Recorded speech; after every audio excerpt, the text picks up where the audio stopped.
Selamat siang dan salam sejahtera untuk kita semua. Pada kali ini kita akan pelajari materi aplikasi baris dan deret.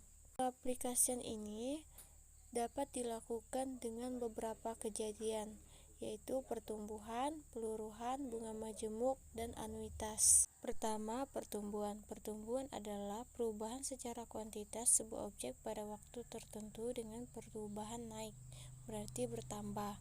Nah, kemudian untuk rumus umumnya dapat dilihat rumus umum aritmatika dan rumus umum geometri.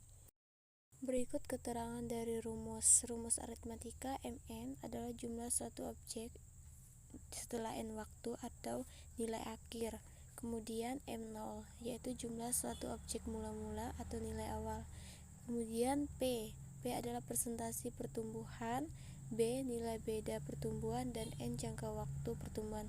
Adapun rumus dalam geometri yaitu untuk Mn dan M0-nya sama, dan yang membedakan adalah pada persentase pertumbuhan dilambangkan I, R, dan ada rasionya. Rasio pertumbuhan dilambangkan R, dan N adalah jangka waktu pertumbuhan. Pengaplikasian pada pertumbuhan dapat digunakan dalam menentukan perkembangbiakan bakteri dan berikut ini adalah contoh soal yang diambil dari buku paket kelas 11. Bisa dilihat dengan cara alternatif penyelesaiannya. Selanjutnya yang kedua yaitu pengaplikasian peluruhan. Nah, peluruhan adalah perubahan secara kuantitas sebuah objek pada waktu tertentu dengan perubahan turun. Nah, jadi peluruhan ini adalah kebalikan dari pertumbuhan. Jadi peluruhan ini adalah penyusutan atau pengurangan suatu objek. Contohnya seperti penurunan nilai jual mobil dan penurunan jumlah populasi hewan. Berikut ini adalah soal penyelesaian serta pembahasan dari pengaplikasian peluruhan.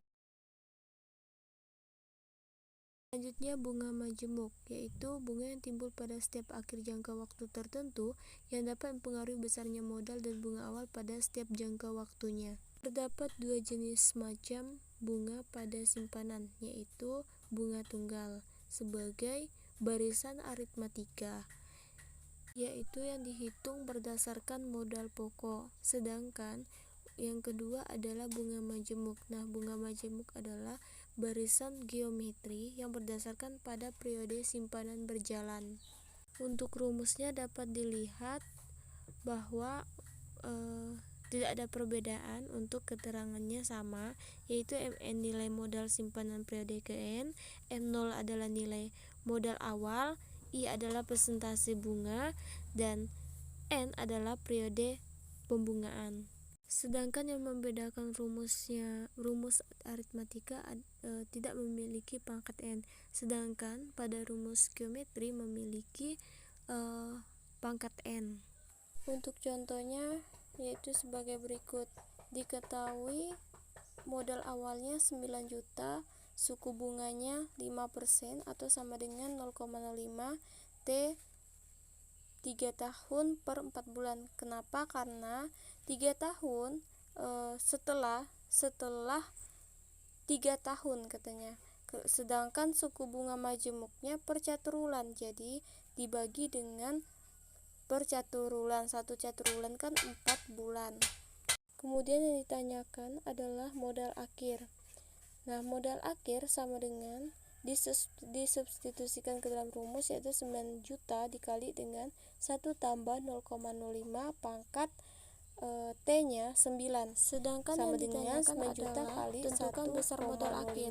Nah, di sini dapat diketahui 9 juta dikali dengan hasil dari 1,03 pangkat 9 adalah 1,513.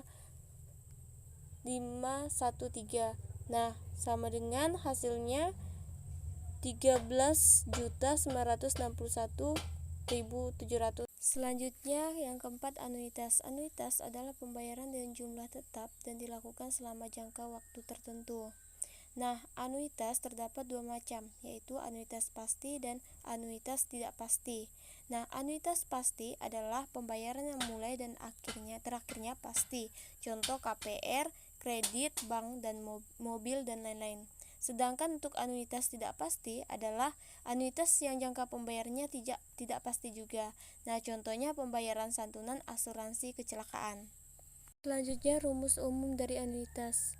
A yaitu besar anuitas, M modal atau total pinjaman, I adalah tingkat suku bunga, dan N banyaknya anuitas. Berikutnya yaitu hubungan antara anuitas, angsuran, bunga, dan sisa pinjaman. Nilai anuitas merupakan jumlah antara angsuran dan bunga. Nah, rumusnya dapat dilihat yaitu A sama dengan AT-nya merupakan angsuran periode terakhir dan ditambah dengan bunga periode terakhir, atau anuitas sama dengan angsuran pertama atau angsuran pertama dalam kurung 1 ditambah suku bunga pangkat periode. Selanjutnya untuk mencari besar bunga pada angsuran pertama yaitu modal dikali dengan suku bunga. Sedangkan untuk mencari besar bunga pada akhir periode dengan S atau sisa pinjaman dikali dengan suku bunga. Selanjutnya untuk mencari besar angsuran. Nah, besar angsuran pertama ini dilambangkan dengan A1 sama dengan anuitas dikurang dengan B1 atau besar bunga pada angsuran pertama. Kedua, untuk mencari besar angsuran ke T atau periode dengan A1 atau besar angsuran pertama dikali dengan 1 ditambah suku bunga pangkat periode dikurang 1. Selanjutnya untuk mencari sisa pinjaman pada angsuran pertama yaitu modal dikali dengan besar angsuran pertama. Kedua, untuk mencari sisa pinjaman pada akhir periode yaitu dengan menggunakan sisa pinjaman dikurang dengan AT atau besar angsuran ke T. Untuk lebih jelasnya, mari kita lihat contoh berikut. Bu Rina meminjam uang sebesar 10 juta sebuah bank. Pinjaman tersebut dilunasi dengan sistem anuitas selama setahun dengan pembayaran setiap 4 bulan. Bank memberikan suku bunga 2% per 4 bulan. Tentukan besar anuitas, besar bunga pada angsuran pertama, dan besar angsuran ketiga. Selanjutnya yang diketahui adalah modal awalnya 10 juta. Suku bunganya sama dengan 2% atau sama dengan 0,02. Untuk T periode, karena pinjamannya dilunasi dengan sistem anuitas selama 1 tahun. 1 tahun kan 12 bulan. Nah, kemudian selama 1 tahun itu pembayarannya dilakukan setiap 4 bulan. Jadi dibagi dengan 4 sama dengan 3. Jadi periodenya 3. Selanjutnya yang ditanyakan adalah A, B1, A1, dan A3.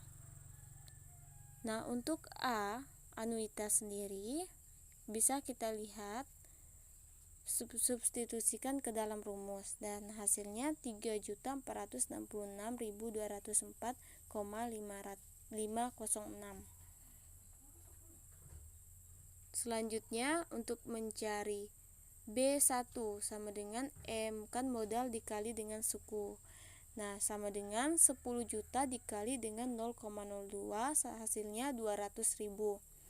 Untuk bagian C, A1 sama dengan A dikurang B1 disubstitusikan sehingga hasilnya 3.266.204 dapat dihasilkan dengan 3.266.204,506. Selanjutnya untuk D, A3 atau selanjutnya untuk mencari angsuran sama dengan ketiga, angsuran ketiga yaitu dikali dengan 1 dikalikan dengan 1 ditambah suku bunga pangkat periode dikurang 1 min 1. Nah, setelah disubstitusikan hasilnya, maka hasilnya 3.360.159,168. Baik, sekian dari penjelasan materi ini. Kurang lebihnya saya mohon maaf. Terima kasih.